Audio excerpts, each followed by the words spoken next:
Hello everyone, Sylvan Bell, coming to you live from Waimea Bay, August 29, 2014, Labor Day weekend. Thought we'd do some sales training for the beach, and today we are going to talk about sales myths. Now, one of the things that I get asked a lot is, can I ask the buyer their criteria?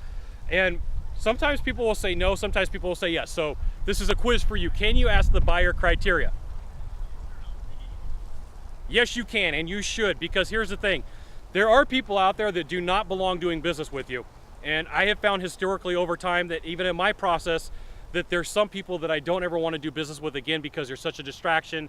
They create too many problems. And I'm going to give you this bonus tip. A lot of times when you sell for a high dollar or for a high value, whenever you erode that price, the value proposition goes away and you're looked at as a low price, low dollar person. And it creates a lot of challenges. So you should be asking the person their criteria, because over here you have somebody who's solely going to shop on price. They don't care about service. They don't care about quality. They don't care about things that are going to go on, things that are going to happen. They are stuck on the number.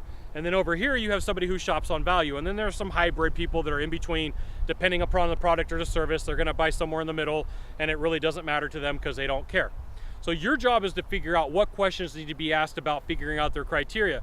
You know, you could do some values elicitation, and you could say, what's important to you about my company or this product or this service, and then keep digging down and figuring it out.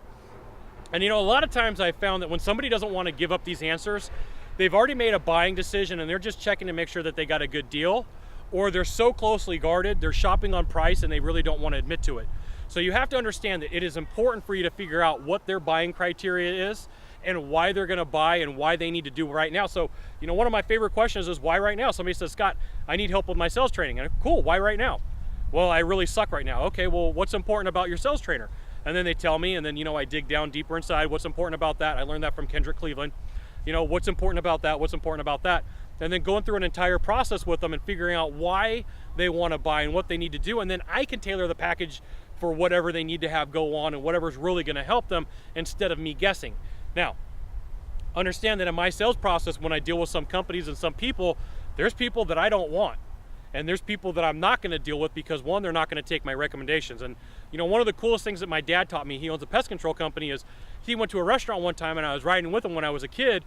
And the manager said, how much would you charge me to do my service? And my dad said, I don't know, $30,000 a month. And this guy fell out of his chair. He's like, $30,000 a month? The company who does it for me right now is $79. And my dad says, look at the state that you're in. You're not taking the recommendations that he gives you. And the guy says, yeah, true. My dad says, hey, for $30,000, would you take my recommendations and implement them? And the guy says, you're dang right I would. So one of the things is, if you are too low on a price, that the people aren't going to believe your propositions, is there's no pain in the process for them, so they don't take them anyway. So this isn't me telling you how you should price up.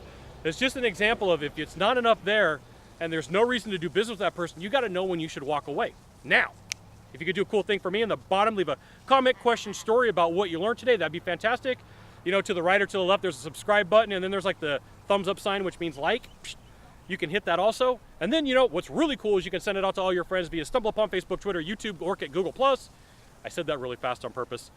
And then, you know, we'll see what's going on. Scott Sylvan Bell, only Scott Bell with a silver in the middle. We'll see you soon. Thanks for watching. Aloha.